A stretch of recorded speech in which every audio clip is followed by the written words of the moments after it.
നമസ്തേ. 6ാം class മുതൽ സംസ്കൃതം പഠിക്കുന്ന CBSE വിദ്യാർത്ഥികൾക്ക് യൂസ്ഫുള്ളായിട്ടുള്ള വീഡിയോസാണ് ഈ ചാനലിലൂടെ നമ്മൾ ഷെയർ ചെയ്ത് വരുന്നത്. CBSE 10th സംസ്കൃതം ബോർഡ് എക്സാമിൽ 25 മാർക്കാണ് ഗ്രാമർ പാർട്ട്, അനുപ്രയുക്ത വ്യാകരണം.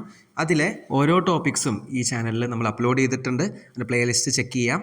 കാണാത്തവർ അത് കണ്ട് മനസ്സിലാക്കുക, പഠിക്കുക. ഫുൾ മാർക്ക് ആ ഗ്രാമർ പാർട്ടിൽ നിന്ന് സ്കോർ ചെയ്യുക. ഈ ഒരു വീഡിയോയിലൂടെ നമ്മൾ ഗ്രാമർ പാർട്ടിലെ ഫസ്റ്റത്തെ ഒരു ക്വസ്റ്റ്യൻ ആയിട്ടുള്ള സന്ധി എന്നുള്ള ഭാഗമാണ് നമ്മൾ ഡിസ്കസ് ചെയ്യാനായിട്ട് പോകുന്നത്. അപ്പോൾ നമുക്ക് വീഡിയോയിലേക്ക് കിടക്കാം. ആദ്യം തന്നെ സന്ധി എന്ന് പറയുന്നത് രണ്ട് വർണ്ണങ്ങൾ അഥവാ രണ്ട് ലെറ്റേഴ്സ് കൂടിച്ചേരുന്നതിനെയാണ് സന്ധി എന്ന് പറയാം.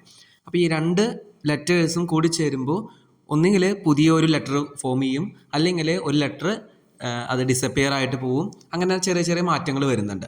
അപ്പോൾ ഓരോ വരുന്ന മാറ്റങ്ങളനുസരിച്ച് നമുക്ക് പല പല സന്ധികളായിട്ട് തിരിക്കാം. ഇവിടെ എക്സാമ്പിൾ കാണിക്കാം. വിദ്യ പ്ലസ് ആലയ എന്നുണ്ട്. അപ്പോൾ വിദ്യ എന്ന് പറയുമ്പോൾ ആ എന്ന് അവസാനിച്ചു, പ്ലസ് അതിനുശേഷം ആ എന്നുണ്ട്. അപ്പോൾ ആ പ്ലസ് ആ എന്ന് വരുമ്പോൾ ദീർഘമായിട്ടുള്ള ഒരു ലെറ്റർ ആ എന്ന് വരും. വിദ്യാലയ എന്നാണ് നമുക്ക് കിട്ടുക. ഇത് 9ൽ പഠിച്ചിട്ടുള്ള സവർണ ദീർഘസന്ധിയാണ്. നമുക്ക് ഈ ഒരു പോർഷൻ 10th പഠിക്കാനില്ല, പക്ഷെ ഓൾറെഡി പഠിച്ച കാരണം നാം അത് ഓർത്തിരിക്കേണ്ടതാണ്. അപ്പോൾ നമുക്ക് പ്രധാനമായിട്ടും 10th പോർഷനിൽ 3 സന്ധികളാണുള്ളത്. സ്വരസന്ധി അഥവാ അച്ചുസന്ധി, സ്വരാക്ഷര സന്ധി. രണ്ടാമത് വ്യഞ്ജനസന്ധി, അതായത് വ്യഞ്ജനാക്ഷര സന്ധിയാണ് ഹൽസന്ധി എന്ന പേരിലും അറിയപ്പെടുന്നു. മൂന്നാമത്തെയാണ് വിസർഗസന്ധി. അപ്പോൾ നമുക്ക് ഇതിൽ ഈ 10th വ്യഞ്ജനസന്ധിയും വിസർഗസന്ധിയുമാണ് പോർഷനായിട്ടുള്ളത് സിലബസിൽ. അപ്പോൾ ഈ 2 സന്ധി മാത്രം നമ്മൾ ഈ ഒരു വീഡിയോയിലൂടെ ഡിസ്കസ് ചെയ്യുന്നുള്ളൂ. സ്വരസന്ധി ഓൾറെഡി 9th പഠിച്ച കാരണം വ്യഞ്ജനസന്ധിയും വിസർഗസന്ധിയും നമുക്ക് ഈ വീഡിയോയിലൂടെ നമുക്ക് മനസ്സിലാക്കാം, പഠിക്കാം. ആദ്യമായി നമ്മൾ വ്യഞ്ജനസന്ധിയാണ് പഠിക്കാനായിട്ട് പോകുന്നത്. അതിൽ തന്നെ 2 നിയമങ്ങളാണ് നമുക്ക് മെയിനായിട്ടുള്ളത്. ഫസ്റ്റ് വൺ, വർഗീയ പ്രഥമവർണ്ണസ്യ തൃതീയ വർണ്ണേ പരിവർത്തനം. വർഗീയ പ്രഥമവർണ്ണം എന്ന് പറഞ്ഞു കഴിഞ്ഞാൽ താഴെ ഒരു ടേബിൾ കൊടുത്തിട്ടുണ്ട്. ആ ടേബിൾ മനസ്സിലാക്കിയാൽ മാത്രമേ ഇതെന്താണെന്നുള്ളത് ക്ലിയർ ആവുള്ളൂ. അപ്പോൾ ടേബിൾ ആദ്യം നോക്കാം. ഇതിൽ കവർഗഹ, തവർഗഹ, ചവർഗഹ, തവർഗഹ, പവർഗഹ എന്നിങ്ങനെ വർഗ്ഗങ്ങൾ കൊടുത്തിട്ടുണ്ട്. കാ ചാ ടാ താ പ നമുക്കറിയാം. അപ്പോൾ കവർഗഹ എന്ന് വെച്ചാൽ ക എന്നുള്ള ഗ്രൂപ്പ്. അതിൽ ക ഖ ഗ ഘ ങ, ചവർഗഹ ച ഛ ജ ഝ ഞ, ഇത്തരത്തിൽ പവർഗഹ വരെയുള്ള ഗ്രൂപ്പുകൾ ഇവിടെ കൊടുത്തിട്ടുണ്ട്. അതായത് ഹൊറിസോണ്ടൽ ലൈൻ വെച്ചിട്ട് നമുക്ക് ഗ്രൂപ്പുകളായിട്ട് തരംതിരിക്കാം. പിന്നെ വെർട്ടിക്കലി മുകളിൽ നിന്ന് താഴേക്കും നമുക്ക് ഗ്രൂപ്പുകളാക്കാം. അതായത് വർഗ പ്രഥമാക്ഷരം എന്ന് പറയുമ്പോൾ ഫസ്റ്റത്തെ ലെറ്റേഴ്സ് ക ച ട ത പ. ഇനി വർഗ ദ്വിതീയാക്ഷരം എന്ന് പറയുമ്പോൾ ഖ ഛ ഠ ധ ഭ. അതേപോലെ ഗ ജ ഡ ദ ബ, ഘ ഝ ഢ ധ ഭ, ങ ഞ ണ ന മ. ഇത്തരത്തിൽ ഹൊറിസോണ്ടലിയും വെർട്ടിക്കലിയും നമുക്ക് ഗ്രൂപ്പുകളാക്കാം. അപ്പോൾ വർഗീയ പ്രഥമവർണ്ണം എന്ന് പറയുമ്പോൾ ഫസ്റ്റത്തെ ലെറ്റർ ക, അതിലെ വർണ്ണം വന്നു കഴിഞ്ഞാൽ തൃതീയ വർണ്ണേ പരിവർത്തനം. മൂന്നാമത്തെ ലെറ്റർ ഏതാണ്? കവർഗത്തിലെ മൂന്നാമത്തെ ലെറ്റർ ക ഖ ഗ എന്നുള്ള ലെറ്ററാണ്. അപ്പോൾ ക എന്നുള്ള ലെറ്റർ വന്നു കഴിഞ്ഞാൽ ഗ എന്നുള്ള ലെറ്ററിലേക്ക് മാറ്റി എഴുതണം എന്നുള്ളതാണ് പരിവർത്തനം, ചേഞ്ച് ആവുന്നതാണ് ഫസ്റ്റത്തെ റൂളായിട്ടുള്ള വർഗീയ പ്രഥമവർണ്ണസ്യ തൃതീയ വർണ്ണേ പരിവർത്തനം എന്നുള്ള റൂള്.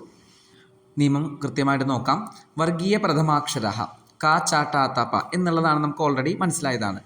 അതിനുശേഷം സ്വരവർണ്ണ, അതായത് പ്ലസിന് ശേഷം സ്വരാക്ഷരങ്ങൾ അ ആ ഇ ഈ ഉ മുതലായിട്ടുള്ള അഹ വരെയുള്ള അക്ഷരങ്ങളാണ് സ്വരാക്ഷരങ്ങൾ. അല്ലെങ്കിൽ വർഗീയ തൃതീയ ചതുർത്ഥ പഞ്ചമവർണ്ണാഹ. തൃതീയ വർണ്ണം എന്ന് പറയുമ്പോൾ ഗ ജ ഡ ദ ബ, അല്ലെങ്കിൽ ചതുർത്ഥ വർണ്ണം ഖ ഝ ഢ ധ ഭ, പഞ്ചമവർണ്ണം ങ ഞ ണ ന മ. അല്ലെങ്കിൽ യ ര ല വ ഹ മുതലായ വർണ്ണങ്ങൾ ലെറ്റേഴ്സ് വരികയാണെങ്കിൽ വർഗീയ പ്രഥമാക്ഷരാണാം സ്ഥാനെ ഫസ്റ്റ് ലെറ്ററിന് പകരമായിട്ട് വർഗീയ തൃതീയ വർണ്ണ, അതായത് ഗ ജ ഡ ദ ബ മുതലായ വർണ്ണങ്ങൾ വരുന്നു എന്നുള്ളതാണ് ഫസ്റ്റത്തെ നിയമം. ഉദാഹരണം നോക്കാം. ഇവിടെ ഏതസ്മാത് പ്ലസ് ഏവ എന്നുണ്ട്. ഇവിടെ ത് എന്ന് ആണ് കൊടുത്തിരിക്കുന്നത്. ത് എന്ന് പറയുന്നത് ക ച ട ത പ എന്നുള്ള പ്രഥമ വർണ്ണത്തിൽ ഒന്നാണ്. അതേപോലെ ഏവ എന്നുള്ളത് സ്വരാക്ഷരങ്ങളാണ്. നമുക്ക് സ്വരാക്ഷരം വരാം.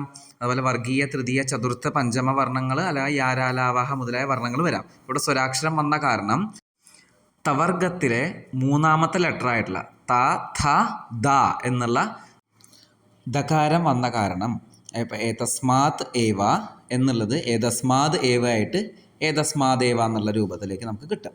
അടുത്തത് അച്ച് പ്ലസ് അന്തഹ. ഇവിടെ ച് ആണ് വന്നേക്കുന്നത്. ച് എന്നുള്ളത് പ്രഥമ വർണ്ണമാണ്.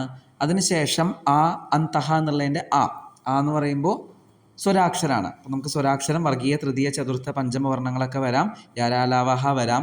അപ്പം അങ്ങനെ വന്ന കാരണം അച്ച് അന്തഹ എന്നുള്ളത് ച എന്നുള്ളത് എന്തായിട്ട് മാറും? ച ഛ ജ എന്നുള്ള മൂന്നാമത്തെ ലെറ്റർ ആയിട്ട് മാറും. അപ്പോൾ അജ് അന്തഹ അജന്തഹ എന്നുള്ള വേർഡ് നമുക്ക് കിട്ടി. ഇവിടെ ഒരുപാട് എക്സാമ്പിൾസ് കൊടുത്തിട്ടുണ്ട്. വാക് പ്ലസ് അർത്ഥഹ വാഗർത്ഥ, ജഗത് പ്ലസ് ഈശഹ ജഗദീശഹ. സ്ക്രീൻഷോട്ട് എടുത്തോ, പോസ് ചെയ്തിട്ട് എഴുതെടുത്തോ, ഇത് മനസ്സിലാക്കുക. എങ്ങനെയാണ് നിയമം വെച്ചിട്ട് നമ്മുടെ റൂൾ അനുസരിച്ച് മാച്ച് ആവുണ്ടോ എന്ന് നോക്കുക, കറക്റ്റായിട്ട് മനസ്സിലാക്കി പഠിക്കുക. നമുക്ക് അടുത്ത സന്ധിയിലേക്ക് കടക്കാം. വർഗീയ പ്രഥമവർണ്ണസ്യ പഞ്ചമവർണ്ണേ പരിവർത്തനം. പ്രഥമവർണ്ണം എന്ന് പറയുമ്പോൾ ക ഖ ഗ ഘ ങ. അതിനുശേഷം പഞ്ചമവർണ്ണം എന്ന് പറയുമ്പോൾ ങ ഞ ന ന മ. അനുനാസിക വർണ്ണങ്ങൾ എന്നാണ് പറയുക. ങ ഞ ന ന മ അനുനാസിക്യ വർണ്ണാഹ. അപ്പോൾ ഈ വർണ്ണങ്ങൾ വരികയാണെങ്കിൽ എന്ത് വരും? പഞ്ചമവർണ്ണമായിട്ട് മാറും എന്നാണ് പറയുന്നത്. ഫിഫ്ത്ത് ലെറ്റർ എന്ന് പറയുമ്പോൾ ക ഖ ഗ ഘ ങ. അതിലെ ങ ഞ ന ന മ ആയിട്ട് തന്നെ വരും. ഇവിടെ കവർഗസ്യ സ്ഥാനേ ങ, ചവർഗസ്യ സ്ഥാനേ ഞ, ടവർഗത്തിൻ്റെ സ്ഥാനത്ത് ണ, തവർഗത്തിൻ്റെ സ്ഥാനത്ത് ന, പവർഗത്തിൻ്റെ സ്ഥാനത്ത് മ എന്നിങ്ങനെ ഇവിടെ കൊടുത്തിട്ടുണ്ട്. അപ്പോൾ അതൊന്ന് മനസ്സിലാക്കുക. അത് ബൈഹാർട്ട് തന്നെ പഠിക്കുക. ബൈഹാർട്ട് പഠിക്കാതെ നമുക്ക് കിട്ടില്ല. ഇനി നമുക്ക് ഒരു എക്സാമ്പിളായിട്ട് നോക്കാം. ജഗത്ത് അധികം നാഥഹ. അപ്പോൾ ത് എന്നാണുള്ളത്. ത് വന്നു കഴിഞ്ഞിട്ട് അതിന് ശേഷം ന എന്നുള്ള ഫിഫ്ത്ത് ലെറ്റർ വന്ന കാരണം താകാരത്തിൻ്റെ അല്ലെങ്കിൽ തവർഗത്തിൻ്റെ ഫിഫ്ത്ത് ലെറ്റർ ഏതാണ്? താഥ ദധ ന. അപ്പോൾ ജഗന്ന് നാഥ ജഗന്നാഥ എന്നുള്ള വേർഡ് കിട്ടി. അതുപോലെ വാക് പ്ലസ് മയം വാങ്മയം, തത് പ്ലസ് മതം തന്മതം, സത് പ്ലസ് മതി സന്മതി, ഏതത് അധികം ന ഏതന്ന, ഷട്ട് പ്ലസ് നവതി ഷണ്ണവതി. ഇതൊക്കെ എങ്ങനെയാണ് കിട്ടിയെന്നുള്ളത് നമ്മുടെ നിയമം വെച്ചിട്ട് മനസ്സിലാക്കിയിട്ട് ഒന്ന് മാച്ച് ചെയ്യാൻ പറ്റുമോ നോക്കി നോക്കൂ. നമുക്ക് അടുത്ത സന്ധിയിലേക്ക് കടക്കാം. അടുത്ത സന്ധി എന്ന് പറയുന്നത് വിസർഗസന്ധിയാണ്. വിസർഗത്തിന് മാറ്റം വരുന്ന, പരിവർത്തനം വരുന്ന സന്ധിയാണ് വിസർഗസന്ധി. വിസർഗമായിട്ട് ബന്ധപ്പെട്ട സന്ധി ആയതുകൊണ്ടാണ് വിസർഗസന്ധി എന്നുള്ള പേര് വന്നത്. ഇവിടെ 4 സന്ധിയാണ് ഉള്ളത് വിസർഗത്തിൽ. നമുക്ക് അതിൽ ഒന്നാമത്തെ സന്ധിയായിട്ട് വിസർഗസ്യ ഉത്വം എന്നുള്ള സന്ധി നമുക്ക് മനസ്സിലാക്കാം. ഹ്രസ്വാത് അകാരാത് പരം യദി വിസർഗഃ തദനന്തരം യദി ഹ്രസ്വഃ അകാരഃ വർഗീയ തൃതീയ ചതുർത്ഥ പഞ്ചമവർണ്ണാः അഥവാ യാരാലാവാः വർണ്ണാः ഏതേഷു കോപി വർണ്ണः ആഗച്ഛതി തർഹി വിസർഗസ്യ സ്ഥാനെ ഉകാരः ആഗച്ഛത്. അതാണ് അതിൻ്റെ റൂള്. അതായത് ആ, അതിനുശേഷം വിസർഗം. അപ്പോൾ അഹ എന്ന് കിട്ടി. അതിനുശേഷം അകാരഹ ആ എന്നുള്ള ലെറ്ററോ വർഗീയ തൃതീയ ചതുർത്ഥ പഞ്ചമവർണ്ണങ്ങളോ അഥവാ യാരാലാവാഹ വർണ്ണങ്ങളോ വരാണെങ്കിൽ വിസർഗത്തിൻ്റെ സ്ഥാനത്ത് എന്ത് വരും? ഉകാരം വരും എന്നാണ് നിയമം. ഇവിടെ ഫസ്റ്റത്തെ കേസിൽ ചെറിയൊരു വ്യത്യാസമുണ്ട്. അഹ അതിനുശേഷം ആ എന്നുണ്ട്. അങ്ങനെ വരികയാണെങ്കിൽ വിസർഗത്തിൻ്റെ സ്ഥാനത്ത് ഉ എന്നുള്ളത് വരും എന്നുള്ളത് നമുക്ക് ഓൾറെഡി മനസ്സിലാക്കി പഠിച്ചു. അടുത്തത് പ്ലസിന് ശേഷമുള്ള ഹ്രസ്വകാരത്തിൻ്റെ സ്ഥാനത്ത് ആ എന്നുള്ള ലെറ്ററിന് പകരം ആ ചിഹ്നം വരും. പ്രശ്ലേഷം എന്നാണ് ആ ചിഹ്നം വരും എന്നും കൂടി ഉണ്ട്. അടുത്തത് ഹ്രസ്വ അകാരം വിസർഗം, അതേപോലെ അത് കഴിഞ്ഞിട്ട് തൃതീയ ചതുർത്ഥ പഞ്ചമ യാരാലാവാഹ വർണ്ണങ്ങൾ വരികയാണെങ്കിൽ വിസർഗത്തിൻ്റെ സ്ഥാനത്ത് എന്ത് വരും? ഉകാരം വരും. അപ്പോൾ ഫസ്റ്റത്തെ കേസിൽ മാത്രമാണ് ഒരു ഡിഫറെൻ്റ് ആയിട്ടുള്ളത്. എക്സാമ്പിൾ നോക്കാം. സഹ അവസത്. ഇവിടെ ഹ്രസ്വ അകാരം വിസർഗം, അതിനുശേഷം ആ എന്നുള്ള ലെറ്റർ വന്നു. അപ്പോൾ ഈ സഹ കഴിഞ്ഞിട്ടുള്ള വിസർഗത്തിൻ്റെ സ്ഥാനത്ത് ഊ വരും. അപ്പോൾ നമ്മൾ ഊ എഴുതി. അതിനുശേഷം അവസത് എന്നുള്ള അവിടെ ഫസ്റ്റ് ലെറ്റർ ആയതുകൊണ്ട് ആ എന്നുള്ള ലെറ്ററിന് പകരം ആ ചിഹ്നമായിട്ടുള്ള അവഗ്രഹ അല്ലെങ്കിൽ പ്രശ്ലേഷം, 2 രീതിയിൽ പറയും, ആ ചിഹ്നം എഴുതണം എന്നാണ്. ഇനി ഇവിടെ സാ ഉ എന്നുണ്ട്. അപ്പോൾ ആ പ്ലസ് ഉ വരുമ്പോൾ ഓ എന്നാണ് നമുക്ക് കിട്ടുക. അപ്പോൾ സോ എന്ന് കിട്ടി. അപ്പോൾ സോ പ്ലസ് അവസത് എന്നുള്ളത് വേർഡ് നമുക്ക് ഫൈനലൈസ് ചെയ്ത് കിട്ടി. അപ്പോൾ സോ അവസത് ചിഹ്നം നമ്മൾ ആ തന്നെയാണ് ഉപയോഗിക്കുക, അങ്ങനെ തന്നെയാണ് ഉച്ചരിക്കുക. അപ്പോൾ സോ അവസത് എന്നുള്ള വേർഡ് നമുക്ക് കിട്ടി. അപ്പോൾ ഇവിടെ പ്രശ്ലേഷം വരുന്നത് മാത്രമാണ് ഒരു ഡിഫറെൻ്റ് ആയിട്ടുള്ളത്. ബാക്കി ഉള്ള എക്സാമ്പിൾസ് കാര്യങ്ങളൊക്കെ നോക്കിക്കഴിഞ്ഞാൽ നിങ്ങൾക്ക് ആ കാര്യം വ്യക്തമായിട്ടുണ്ടാവും. അപ്പോൾ ഹ്രസ്വകാരം വിസർഗം, അതിനുശേഷം ആ എന്നുള്ള ലെറ്റർ വരുമ്പോൾ മാത്രമേ പ്രശ്ലേഷം വരുള്ളൂ. അടുത്തത് നോക്കാം. ബാലഹ ധാവതി. ഇവിടെ ബാല വിസർഗമുണ്ട്. അതിനുശേഷം ധാ എന്നുള്ള ചതുർത്ഥ വർണ്ണമായിട്ടുള്ള കാരണം ബാല വിസർഗത്തിന് പകരമായിട്ട് ഉ എന്ന് വരും. ബാല ഉ ധാവതി, ബാലോ ധാവതി. സെപ്പറേറ്റ് ആയിട്ട് തന്നെ എഴുതണം. ബാലോ ധാവതി ഒരുമിച്ച് എഴുതാൻ പാടില്ല. ബാലോ ധാവതി എന്നുള്ള വേർഡ് കിട്ടി. എക്സാമ്പിൾസ് നോക്കാം കുറച്ചധികം. അന്യഹ പ്ലസ് അപി അന്യോപി, കഹ പ്ലസ് അത്ര കോത്ര, രാമഹ പ്ലസ് ഗതഃ രാമോ ഗതഃ, തതഃ പ്ലസ് ജംബൂകഃ തതോ ജംബൂകഃ, ഗ്രന്ഥഃ പ്ലസ് ദർപ്പണഃ ഗ്രന്ഥോ ദർപ്പണഃ എന്നാണ് ഇവിടെ ഡംബരഹ എന്ന് എഴുതിക്കണേ, അത് തിരുത്തണം, ദർപ്പണഃ എന്നാണ് എഴുതേണ്ടത്. ബാക്കിയുള്ള എക്സാമ്പിൾസ് നിങ്ങൾ സ്ക്രീൻഷോട്ട് എടുക്കുകയോ അല്ലെങ്കിൽ പോസ് ചെയ്തിട്ട് എഴുതിയെടുക്കുകയോ ചെയ്യുക. നമുക്ക് അടുത്ത നിയമത്തിലേക്ക് കിടക്കാം. വിസർഗസ്യ സത്വം ശത്വം ഷത്വം ച. അപ്പോൾ 3 ലെറ്റേഴ്സാണ് വരിക. നേരത്തെ നമ്മൾ വിസർഗത്തിന് സ്ഥാനത്ത് ഊ വരുന്നത് പഠിച്ചു. അതേപോലെ വിസർഗത്തിന് ശേഷം അഹ എന്ന് വരാണെങ്കിൽ ആ ആന് പകരം പ്രശ്ലേഷം വരുന്നത് പഠിച്ചു. അപ്പോൾ ഇവിടെ സ ഷ ഷ എന്നുള്ള 3 വർണ്ണങ്ങളാണ് വരിക. ഇവിടെ 1 2 3 ABC എന്നിങ്ങനെ 3 റൂൾസ് ഉണ്ട്. സാ വരുന്ന ലെറ്റേഴ്സ് എങ്ങനെയാണെന്നുള്ളത് നമുക്ക് നോക്കാം. വിസർഗാത് പരം, വിസർഗത്തിന് ശേഷം യതി സ ത ധ, സ് ത ധ എന്നാണ് നമ്മൾ പറയാൻ എളുപ്പത്തിന് വേണ്ടി സ ത ധ എന്ന് പറയുന്നതാണ്. വരികയാണെങ്കിൽ ആ ലെറ്റേഴ്സിന് പകരമായിട്ട് സ വരും. ഷ ച ഛ എന്നുള്ള ലെറ്റേഴ്സ് വരികയാണെങ്കിൽ അതിൽ ഫസ്റ്റ് ലെറ്റർ ആയിട്ടുള്ള ഷ വരും. ഷ ട ഠ വരികയാണെങ്കിൽ ഈ ലെറ്റേഴ്സിൽ ഏതെങ്കിലും ഒന്ന് വരികയാണെങ്കിൽ ഷ എന്നുള്ള ലെറ്റർ വരും. അതാണ് നിയമം. കൃഷ്ണഹ പ്ലസ് തദ, ഇവിടെ കൃഷ്ണഹ വിസർഗത്തിന് ശേഷം താന്ന് ലെറ്റർ വന്നു. താന്ന് പറയുന്നത് എ, ഫസ്റ്റത്തെ ആ ഒരു നിയമം അനുസരിച്ചുള്ള സാതാധ എന്ന് വരുന്നതായതുകൊണ്ട് കൃഷ്ണ സ് തദ, ഉത്തരം എന്ത് കിട്ടി? കൃഷ്ണസ്തദ എന്നുള്ളത് കിട്ടി. അപ്പോൾ ഇത്രയേ ഉള്ളൂ, സിമ്പിളാണ്. അപ്പോൾ സാതാധ വരുമ്പോൾ സ, ഷ ച ഛ വരുമ്പോൾ ഷ, ഷ ട ഠ വരുമ്പോൾ ഷ. ഇത്ര മാത്രമേ മനസ്സിലാക്കേണ്ടൂ. അത് മാത്രം പഠിച്ചു കഴിഞ്ഞാൽ നമുക്ക് എല്ലാ എക്സാമ്പിൾസും ആൻസർ ചെയ്യാവുന്നതാണ്. അടുത്ത എക്സാമ്പിൾസ് നോക്കാം. ഇതഹ തതഹ, അപ്പോൾ താ വന്നു, താന് സ്ഥാനത്ത് എന്ത് വരും? സ് വരും. അപ്പോൾ ഇതസ്തതഹ. കഹ പ്ലസ് ചന കശ്ചന, ഇവിടെ രണ്ടാമത്തെ റൂളാണ്. ഷ ച ഛ വരുമ്പോൾ എന്ത് വരും? ഷ എന്നുള്ള ലെറ്റർ തന്നെയാണ് വരിക. അപ്പോൾ കഹ അധികം ചന എന്നുള്ള അവിടെ ക ശ് ചന കശ്ചന എന്നുള്ള വേർഡ് കിട്ടി. അതുപോലെ ഹരിഹി ശേതേ ഹരിശേതേ, ധനുഹു ടങ്കാരഹ ധനുഷ് ടങ്കാരഹ, അവിടെ ഷ് ആണ് വന്നത്. അപ്പോൾ ഷ് എന്നുള്ളത് എങ്ങനെയാണെന്നുള്ളത് ഓൾറെഡി നമ്മൾ പഠിച്ചു കഴിഞ്ഞു. അപ്പോൾ ധനുഷ് ടങ്കാരഹ എന്നുള്ള വേർഡ് നമുക്ക് കിട്ടി. അടുത്തത് ഗജഹ ഷഷ്ടഹ ഗജഷഷ്ടഹ എന്നുള്ള വേർഡും നമുക്ക് കിട്ടി. അപ്പോൾ ഇത്തരത്തിലുള്ള എക്സാമ്പിൾസ് നോക്കി വയ്ക്കുക. ഇത് ഇമ്പോർട്ടൻ്റ് ആണ് ഈ ഒരു നിയമം. അടുത്തത് മൂന്നാമത്തെ വിസർഗസ്യ രത്വം, വിസർഗത്തിൻ്റെ സ്ഥാനത്ത് രാ വരുന്നതാണ്. ആ അഥവാ ആ ഭിന്ന സ്വരാത്ത്, ആ അല്ലെങ്കിൽ ആ ആ ഇതല്ലാത്ത ഏത് സ്വരാക്ഷരം വരുമ്പോഴും അതിനുശേഷം വിസർഗം, തദനന്തരം സ്വരാഹ തൃതീയ ചതുർത്ഥ പഞ്ചമവർണാഹ അഥവാ യാരാലാവാഹ വർണാഹ ആഗച്ഛന്തി തർഹി വിസർഗസ്യ സ്ഥാനെ രാ ആഗച്ഛതി. അപ്പോൾ ആ അല്ലാത്ത ഏത് സ്വരാക്ഷരവും അതിനുശേഷം വിസർഗം, അതിനുശേഷം സ്വരവർണ്ണങ്ങളോ വർഗീയ തൃതീയ ചതുർത്ഥ പഞ്ചമ വർണ്ണങ്ങളോ യാരാലാവഹ വർണ്ണങ്ങളോ വരികയാണെങ്കിൽ വിസർഗത്തിൻ്റെ സ്ഥാനത്ത് രാ എന്നുള്ള അക്ഷരം വരും, അല്ലെങ്കിൽ ര് എന്നുള്ള അക്ഷരം വരും എന്നാണ് പറയുന്നത്. താഴെ ടേബിള് ഒന്ന് മനസ്സിലാക്കി പഠിച്ചു വെച്ച് കഴിഞ്ഞാൽ എളുപ്പം നമുക്ക് ഓർമ്മ കിട്ടും. ഇനി ഉദാഹരണം നോക്കാം. ഫസ്റ്റ് വൺ, നിഹി ബലഹ. ഇവിടെ നീ എന്ന് പറയുമ്പോൾ ന് പ്ലസ് ഇ ആണ്, ഇകാരം വന്നു. ഈ എന്നുള്ളത് ആ അല്ലാത്ത സ്വരാക്ഷരമായതുകൊണ്ട് നമ്മുടെ ഈ റൂള് അപ്ലൈ ആവാം. അപ്പോൾ നിഹി പ്ലസ് ബലഹ, ബ എന്ന് പറയുമ്പോൾ അത് ഗ ജ ഡ ധ ബ എന്നുള്ള തൃതീയ വർണ്ണമാണ്. അപ്പോൾ ന് ര് ബലഹ നിർബലഹ. നിഹി പ്ലസ് ആശ, അപ്പോൾ നിര് ആശ എന്ന് വരും, നിരാശ എന്നുള്ള വേർഡ് കിട്ടും. പിതുഹു ഇച്ഛ പിതുര് ഇച്ഛ പിതുരിച്ഛ എന്നാണ് കിട്ടേണ്ടത്. പിതുഹു ഇച്ഛ പിതുരിച്ഛ.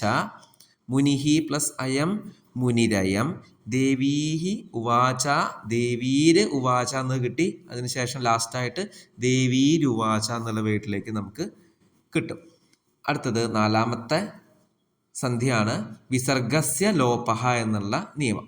അപ്പോൾ ഇതിൽ 3 പാർട്ടായിട്ടുണ്ട്. ഫസ്റ്റ് പാർട്ട് എന്ന് പറയുന്നത് ആ കാരാത് പരം യതി വിസർഗ, ആ എന്നുള്ള ലെറ്ററിന് ശേഷം വിസർഗം, തദനന്തരം സ്വരാഹ വർഗീയ തൃതീയ ചതുർത്ഥ പഞ്ചമവർണാഹ അഥവാ യാരാലാവാഹ വർണാഹ ആഗച്ഛന്തി തർഹി വിസർഗസ്യ ലോപഹ ഭവതി. ആ എന്നുള്ള ലെറ്ററിന് ശേഷം വിസർഗം, അതിനുശേഷം സ്വരാക്ഷരമോ വർഗീയ തൃതീയ ചതുർത്ഥ പഞ്ചമ യാരാലാവാഹ വർണ്ണങ്ങളോ വരികയാണെങ്കിൽ വിസർഗത്തിന് ലോപം സംഭവിക്കും. ലോപം എന്ന് വെച്ചാൽ അത് ഡിസപ്പിയർ ആവും എന്നാണ് പറയുന്നത്, ലോപം ഇല്ലാതാവും എന്നാണ് പറയുന്നത്. ഇതാണ് ഫസ്റ്റ് നിയമം. രണ്ടാമത്തെ ആ എന്നുള്ള ലെറ്ററിന് ശേഷം വിസർഗം, അതിനുശേഷം ആ ഭിന്ന സ്വരാഹ, ആ അല്ലാത്ത ഏത് സ്വരാക്ഷരം വരികയാണെങ്കിൽ വിസർഗത്തിന് ലോപം സംഭവിക്കും, വിസർഗം ഇല്ലാതെയാവും. അടുത്തത് ഏഷഹ അഥവാ സഹ. ഈ പദത്തിന് ശേഷം ആ അല്ലാത്ത ഏത് സ്വരാക്ഷരം വരികയാണെങ്കിൽ വിസർഗത്തിന് ലോപം സംഭവിക്കും എന്നാണ് പറയുന്നത്. കുറച്ചധികം ഉണ്ട് നിയമം, അപ്പോൾ ഇത് ബൈഹാർട്ട് ചെയ്യുക, ബൈഹാർട്ട് ചെയ്താലേ കിട്ടൂ. അപ്പോൾ ഫസ്റ്റത്തെ ആ എന്നുള്ള ലെറ്ററിന് ശേഷം വിസർഗം, അതിനുശേഷം സ്വരാക്ഷരമോ തൃതീയ ചതുർത്ഥ പഞ്ചമ യാരാലാവഹ വർണ്ണങ്ങൾ വരികയാണെങ്കിൽ വിസർഗം ലോപം സംഭവിക്കും എന്നാണ് പറയുന്നത്. ഉദാഹരണം നോക്കാം. ബാലാഹ അത്ര. അപ്പോൾ ഇവിടെ ആഹ എന്നാണ് ഉള്ളത്. അപ്പോൾ ആ ശേഷം വിസർഗം, അതിനുശേഷം ആ എന്നുള്ള സ്വരാക്ഷരം വന്നപ്പോൾ വിസർഗം ലോപം സംഭവിച്ച് ബാല അത്ര എന്ന് കിട്ടി. വൃദ്ധാഹ യാന്തി. ഇവിടെ വൃദ്ധാഹ എന്നുള്ള ആഹ ആയതുകൊണ്ട് യാ എന്നുള്ള ലെറ്റർ ഏതാണ്? യാരാലാവഹ എന്നുള്ള ഗ്രൂപ്പിലുള്ള കാരണം വൃദ്ധാ യാന്തി എന്ന് കിട്ടി. സൂര്യഹ ഉദേതി. ഇവിടെ സൂര്യഹ എന്ന് പറയുമ്പോൾ ഹ്രസ്വ അകാരത്തിന് ശേഷം വന്നിട്ടുള്ള വിസർഗമാണ്. അപ്പോൾ നമ്മുടെ അതിലെ രണ്ടാമത്തെ സെക്ഷനാണ്. അപ്പോൾ ആ എന്നുള്ളത് അവിടെ പാരോ മാർക്ക് ഇട്ടിട്ടുള്ള ആ സെക്ഷനാണ്. ആ, അതിനുശേഷം വിസർഗം, അതിനുശേഷം ആ അല്ലാത്ത സ്വരാക്ഷരമായിട്ടുള്ള ഉകാരം വന്നപ്പോൾ വിസർഗത്തിന് ലോപം സംഭവിച്ച് സൂര്യ ഉദേതി എന്നുള്ള വേർഡാണ് കിട്ടുക. രാമഹ ആഗച്ഛതി. ഇപ്പോൾ രാമ ആഗച്ഛതി വിസർഗത്തിന് ലോപം സംഭവിച്ചാണ് രാമ ആഗച്ഛതി. ഇതൊക്കെ സെപ്പറേറ്റ് ആയിട്ട് തന്നെ എഴുതണം, ഒരുമിച്ച് എഴുതാൻ പാടില്ല. രാമാഗച്ഛതി അവിടെ സവർണ ദീർഘസന്ധി വരില്ല. അടുത്തത് ഏഷഹ വിഷ്ണുഹു. ഏഷ വിഷ്ണുഹു. സഹ കരോതി സ കരോതി. ഇവിടെ ഏഷഹ സഹ എന്നുള്ള സെപ്പറേറ്റ് ആയിട്ട് നമ്മൾ നിയമത്തിൽ പഠിച്ചിട്ടുണ്ടായിരുന്നു. ലാസ്റ്റത്തെ 2 സെക്ഷനും അനുസരിച്ചാണ് ഇവിടെ ഏഷ വിഷ്ണുഹു സ കരോതി എന്നുള്ള വേർഡ്സ് നമുക്ക് ഉത്തരമായിട്ട് കിട്ടിയത്. കുറച്ചധികം എക്സാമ്പിൾസ് നമുക്ക് നോക്കാം. ആര്യോപി. ആര്യഹ അധികം അപി എന്നുള്ളതാണ് ഉത്തരം. അന്യോ ദ്വിതീയഃ. ഉത്തരം ഏതാണ്? അന്യഃ ദ്വിതീയഃ. ഏകസ്താവത്. ഏകഃ താവത്. കശ്ചിത്. കഹ അധികം ചിത്. മഹതോ ഭയാത്. മഹതഃ ഭയാത്. ദാരുണശ്ച. ദാരുണഃ അധികം ച. ഇതോടുകൂടി 10th സിലബസ് അനുസരിച്ചുള്ള സന്ധി എന്നുള്ള ഭാഗം നമ്മൾ കംപ്ലീറ്റ് ആയിട്ടുണ്ട്. ഈ സന്ധി എന്നുള്ള ക്വസ്റ്റ്യനും അതേപോലെ സമയത്തിനും മാത്രമാണ് വ്യാകരണ ഭാഗത്തു നിന്നുള്ള ഓപ്ഷൻസ് ഉണ്ടാവാത്ത ക്വസ്റ്റ്യൻസ്. ബാക്കി എല്ലാത്തിനും നമുക്ക് പ്രത്യയായാലും സമാസമായാലും ഇതിലൊക്കെ ഓപ്ഷൻസ് ഉണ്ടാവും. അപ്പോൾ ശ്രദ്ധിച്ച് പഠിക്കുക. കൃത്യമായിട്ട് റൂള് മനസ്സിലാക്കി കഴിഞ്ഞാൽ, ഉദാഹരണം വെച്ച് ബൈഹാർട്ട് ചെയ്ത് കഴിഞ്ഞാൽ ഏത് ക്വസ്റ്റ്യൻ വന്നാലും ആൻസർ ചെയ്യാൻ സാധിക്കും. ഈ വീഡിയോ നിങ്ങൾക്ക് യൂസ്ഫുൾ ആയിട്ടുണ്ടെങ്കിൽ ലൈക്ക് ചെയ്യുക, നിങ്ങളുടെ ഫ്രണ്ട്സിലേക്കും ഈ വീഡിയോ ഷെയർ ചെയ്യുക. ഇത്തരത്തിലുള്ള സംസ്കൃതം എക്സാമുകൾക്ക് ഹെൽപ്ഫുള്ളായിട്ടുള്ള വീഡിയോസ് തുടർന്നും ലഭിക്കുന്നതിന് വേണ്ടി ചാനൽ സബ്സ്ക്രൈബ് ചെയ്യുക. ധന്യവാദാः.